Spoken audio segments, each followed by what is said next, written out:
呢個 channel 有38萬個訂閱 ，OK， 俾個機會你啦。分享由負債80萬到擁有超過1億嘅資產，38歲財務自由嘅投資路。喂，咪先回帶。38歲財務自由嘅投資路。喂，我就係3字頭咯，我都大學畢業啦，我 master 畢業添啊。點解你可以財務自由，我唔可以啊？我條起跑線啊，點都前過你少少啩。我假地都揸到6條 A 入大學讀到神科喎，你估個個都得啊？出人頭地，揾到好多錢嘅，乖啦，好啲書入大學先。三姑六婆唔通呃咗咁多年？三姑六婆點會錯啫？應該係你做咗手腳，夠膽你就講，哇嚇死咩？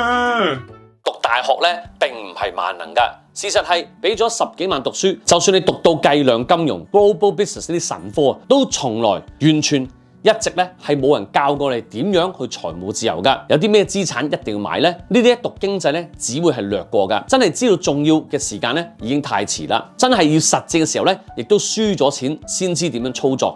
我咧就輸咗8年啦。我今日咧就用10幾分鐘同大家咧分享財務自由嘅要訣5個小金囊俾大家，做到1個先至打開第2個，俾個機會咧重新去鍛鍊啦。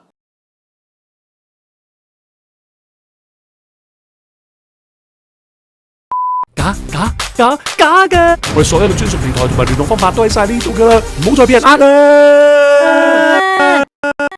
睇到呢條片咧，就加入咗我哋財智大家庭噶啦。我由負債80萬，投資輸足8年，到擁有超過1億資產，38歲而家財務自由。最後發現啦，投資係唔需要犧牲時間嘅，做到財富增值而唔影響生活咧，先至係投資啊嘛。繼續關注我哋喺唔同平台影片，就會知道多啲我點樣以理財、股票、房地產投資、稅務安排達至財務自由啦。如果唔夠喉咧，訂閱埋富翁電視 MTTV 睇埋直播分析都仲得。記住呢句，唔好犯錯啊！投資要趁早，永冇走寶啊！最容易入手嘅就係股票同埋 ETF 噶啦，因為複息嘅威力效應。我假設啦，你同埋你死對頭，大家都係同樣投資10年，但係你 Year 1就開始，佢就大學畢業後2年先開始噶，只早咗5年啊，你就能夠滾出啲錢出嚟，絕對跑贏佢好多好多噶啦。到時你講啲女神都會及早向你靠近啲啦。你明㗎？喂，唔好咁衝動啊！咁快就衝去買股票，年青人真係急咗啲嘅。聽住啦，呢個小金囊一定要配合心法嘅，絕對唔可以all in啊！俾你買咗隻股票賺到上天你必定沾沾自喜，血脈沸騰嘅。我敢擔保，你好快就輸翻個突㗎啦！你仲唔信？係，我以前都唔信嘅。遲啲你明㗎啦。今日介紹一個好榜樣俾大家參考先啦。台灣有個男仔網名空總啊，當年台灣大學讀 Year 3嗰陣啊，佢已經憑10萬嘅台幣喺1年半內滾出300萬嘅台幣啦。聽到好誇張，不過佢唔係靠 all in 一戰成名㗎，而係每一單都做好風險管理，穩定增長，到而家仲係一個成功嘅投資人啦。大學每一科總有幾個讀書特別叻、特別出眾嘅同學，你都唔使扮冇啦。一定有嘅，除非嗰個就係你啦。你一係就好崇拜佢，一係你就好憎佢噶啦。我有冇錯呢？你會妒忌佢點解可以咁叻？今日把握呢個機會學好一樣嘢，自己都可以成為呢個人噶。咁其後問題都會嚟嘅。買股票點樣入手呢？懶人可以買 ETF 嘅，自己做自己基金經理，設立一個投資嘅組合，都要識得去揀股票噶。今日篇幅有限啊，做法都好簡單。首先可以從經濟週期入手。好多師傅教學我都講過㗎啦，或者大家可以喺下面連結免費觀看1小時嘅財務自由工作坊，坐言起行啊！成世人努力讀書都想揾多幾個錢啫。財務自由之後做自己想做嘅嘢，裏面會同大家分享點樣加速財務自由嘅方法，有晒數據，有晒實質數字㗎。得咗啦，我睇晒你啲片新手教學啦、師傅教學啦、街頭智慧啦、私家加4個啦、MTTV 嗰啲直播我睇晒啦，終於練成睇財經新聞唔再瞌眼瞓，買股票出入市唔再手震啦，耶！而家你嘅罰球都寫得唔錯。係時候學埋走籃同埋轉身射球3分波啦！打開第2個錦囊仔啦！掌握到投資股票，可以試下掂下 CFD 同埋外匯商品啦。如果你想成為新一代嘅少年 trader 咁呢個錦囊嘅 instruction 你就要聽得清清楚楚啦。真正嘅 trader絕對唔係創彩，留意翻呢個銜頭真係勁過少年股神㗎，因為股神淨係炒股，而 trader 就乜都炒㗎。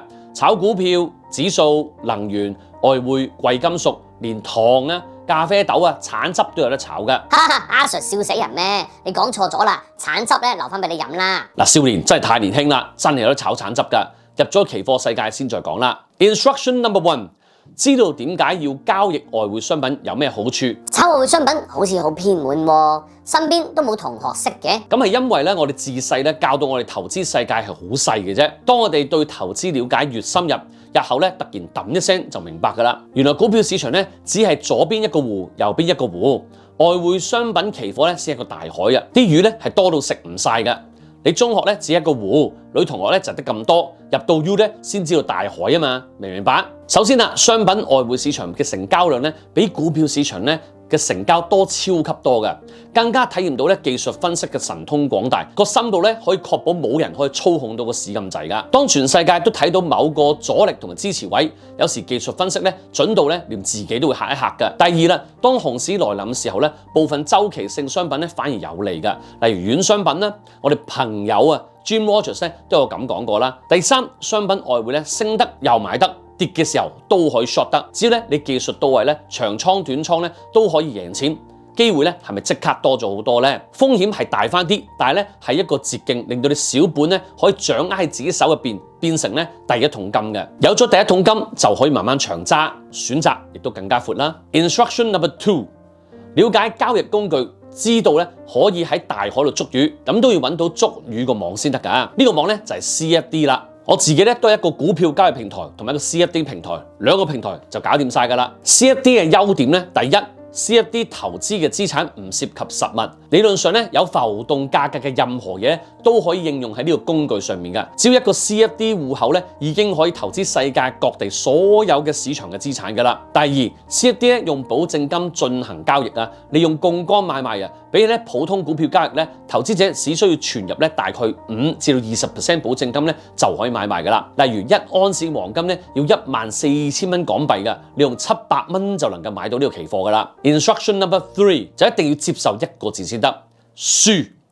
真正做 trader 嘅咧，其實輸過無數咁多次，個個喺少林寺咧行翻出嚟咧，都要經過36房啊、木人巷啊、18銅人陣咁樣噶，身經百戰都打佢唔死，先至喺市場咧練到一身好嘅武功啊嘛。機構投資者都會輸啦，何況係我哋咧？輸嘅 trade 一定係有嘅，問題點樣應付輸呢個字咧？你做咗咩決定呢？我覺得真正嘅輸就係唔識應付輸，而唔係輸嘅本身啦。呢句咧我都知道有啲遠㗎啦。諗翻清楚嘅話，就係控制好自己心理質素、風險管理同埋注碼。最緊要咧練習去認識自己。有時輸起上嚟咧，自己變咗另一隻怪獸嘅。真正嘅輸係唔識得應付輸，真正嘅輸係唔識得應付輸，真正嘅輸係唔識得應付輸。師傅，我已經愛上咗輸嘅感覺啦！我用 CFD 炒咗幾桶金翻嚟啦！哇！但係你跟住走火入魔喎。嗱，開埋第3個小錦囊俾你先啊！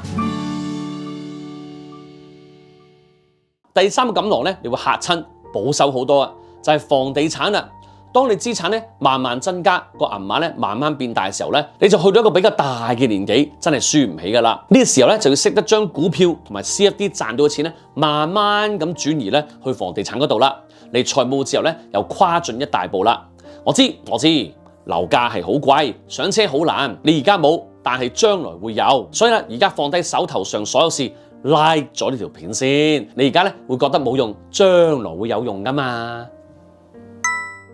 樓價好貴，冇錯，從來咧都係萬事起頭難嘅。你可以咧衝過嚟丙我，如果你揾到我嘅話，但係啦，我都會咧照樣分享呢個可行嘅財務自由方法。at least 我而家自己做緊啦，嚟啦，打我啦！我還唔到手嘅。呢個錦囊仔咧，最主要一點就係咧識得錢滾錢啦，善用槓桿，學計數做按揭啦。樓係一個非常好嘅融資工具，只要你有借貸嘅能力咧，將層樓按揭掹一嚿錢出嚟再嚟做投資咧，例如咧再投資另一層物業度，再錢滾錢。講落去當然好似好簡單啦。你以為啦，我哋嘅目標咧唔只係買樓自住，而係房地產啦，可以係兩件事嚟㗎。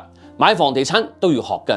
如果大學冇教我哋投資房地產點樣起步，點樣做按揭，唔使講咁多啦，即刻去我去做世界呢個 channel 上堂，學做按揭、揀樓、睇樓，親戚朋友叫晒佢哋入嚟一齊做世界啦。連樓都俾我搞得掂，仲有咩可以難到我啊？接招咗第4個小錦囊啊！債券咧竟然排到咁後，係咪估唔到呢？因為咧一個成熟嘅投資者一定咧會將債券加入自己組合入邊嘅。以前咧我就非常低估呢個資產嘅，債券咧可以分散風險咧發揮到極致嘅，絕對咧唔會將雞蛋全部放喺一個籃入邊㗎。天有不測之風雲啊！公司可以執笠走人，當一間公司破產嘅時候咧，賠都賠咗債券嘅買家先啦。你買股票啊，排隊啦，排龍尾嗰邊啊，再遠啲，再遠啲，係啦，呢個位差唔多啦。如果我哋想搏又想冒險嘅話咧，唔能夠喺組入邊冇一個平衡嘅。經過計數、經過平衡嘅時候咧，搏嘅資產就喺手耐啲，賺可以賺多啲啦。唔好以為咧債券係好老土啊！就算淨係玩債券，一啲玩債券叻嘅投資者咧，所做到嘅回報咧，絕對唔比股票市場低，甚至仲高啲㗎。你睇我研究部嘅德興啦，玩債券玩咗咁多年咧，出神入化，你都知道啦。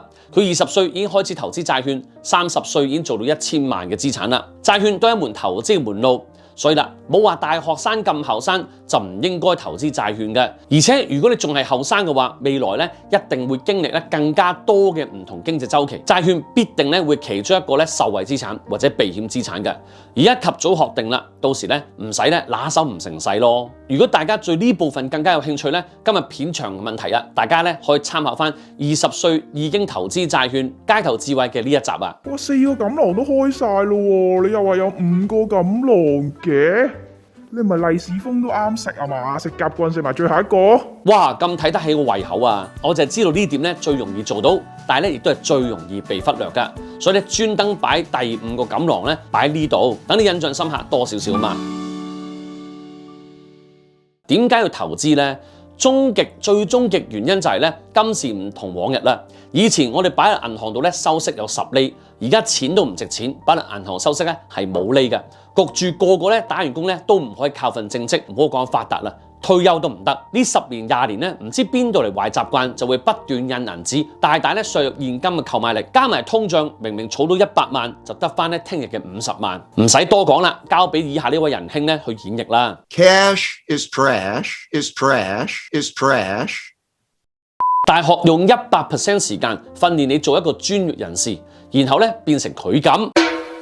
你係一個打工仔，去到最尾嘅 level 咧，都係一個出色嘅打工仔。問心一句啦，我哋都唔想係咁啦。咁我自己咧都慶幸當年咧有心紅紅咧喺97年開始做投資嘅決定嘅。只係大家唔好似我咁戇居咁，輸足8年咧都咁蒙塞，繼續用自己方法去炒就得噶啦。而老實講，而家慢慢累積到嘅錢，一定咧比我成世打一份專業人士嘅工咧係多噶。世界就係咁唔公平噶。希望你吸收到5個小錦囊嘅招式，要改變就坐言起行啦。投資越早開始就越好啊！畢業嘅時候，你可以好自豪咁同人講：我主修 N 轉嘅，副修財務自由 First On 畢業㗎。哇！呢度贏啦！啲同學咧一定會笑你，但係我一定唔會忍辱負重，因為投資唔係大學專利。下次見大家，拜拜。我要做富翁10週年呈獻啊！全民做 trade， 為慶祝咧，我哋學會成立10週年啊 ！YouTube 頻道我要做富翁40萬訂閱啦！我哋首度創作全民做 trade， 俾一班志同道合對投資有熱誠嘅你，做個真人 show 大對決嘅，相信係全港首個公開投資比賽嘅真人 show 啊！冠軍仲可以贏得10萬蚊港幣添！我哋都會將整個過程拍攝上載喺我哋頻道，相信咧一定會好緊張刺激噶！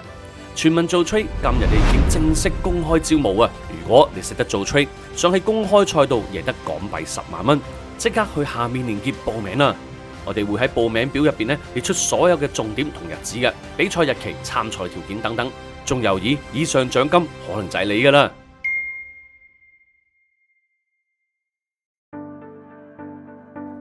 話咁快，2021年已經過咗一半噶啦。唔知打算財務自由計劃嘅你有冇跟住計劃去進行呢？記得各位 join 咗我網上10年財務自由課程嘅同學啊，已經自動加入咗我師傅 Lifetime Coaching 嘅私人群組噶啦。而每個月咧都有個補習班甚至係 workshop 嘅題目咧，同大家一路去進步嘅。群組喺6月份有新嘅 topic 同大家分享啊，就會講到咧投機方面啦，為財務自由賺取第一個本金，淺談投機嘅技巧。各位新嘅朋友想參加呢個課程咧，可以快啲去睇咗呢個免費1小時簡介工作坊，了解詳情先噃。全全新嘅 YouTube 頻道我要做世界，帶大家擴闊視野，睇環球樓市啊！唔想錯過任何環球地產影片嘅，快啲去 subscribe 我要做世界，撳埋隔離個鐘仔緊貼我哋啦！同埋我哋全班底嘅環球房地產 All Star 免費工作坊呢，就嚟下架噶啦，記得快啲去睇啊！下邊連結報名睇環球房地產 All Star 免費工作坊，快啲撳啦！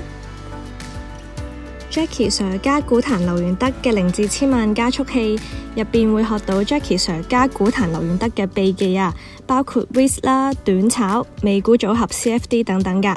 另外參加咗呢一個課程呢，就會自動加入0至1000萬 Lifetime Coaching 嘅私人群組。5月份呢，就會講一啲關於下半年美股嘅走勢啦。有興趣嘅你快啲去下邊連結睇咗佢哋嘅免費1小時簡介工作坊同埋報名啦！哇！我哋同商品大王 Jim Rogers 首度合作嘅神級工作坊終於登場啦！入邊會講到喺唔同經濟週期底下，大師嘅資產管理組合調配策略、債券市場嘅投資陷阱，另外都會同大家剖析大師股票投資神邏輯啊！仲有黃金石油嘅投資策略同埋思維啦，係咪好吸引呢？不過要留意啊！只限師傅研究部核心課程嘅同學參加。我哋仲有好多其他嘅課程同埋免費分享會，下面嘅連結即刻報名啦！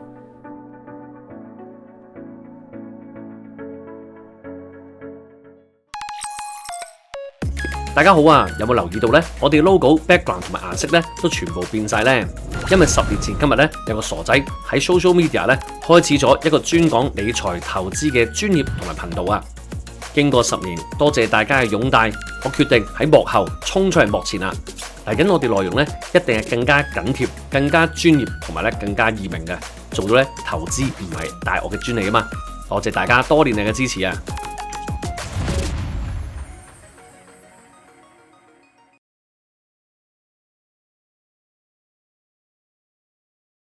想緊貼我哋，記得訂閱我要做富翁嘅 YouTube、Instagram 同埋 Facebook。如果想更加緊貼大市同直播分析嘅話，可以訂閱富翁電視 MTTV 啦。另外，想跟我哋環球睇樓，記得去訂閱我要做世界頻道啦。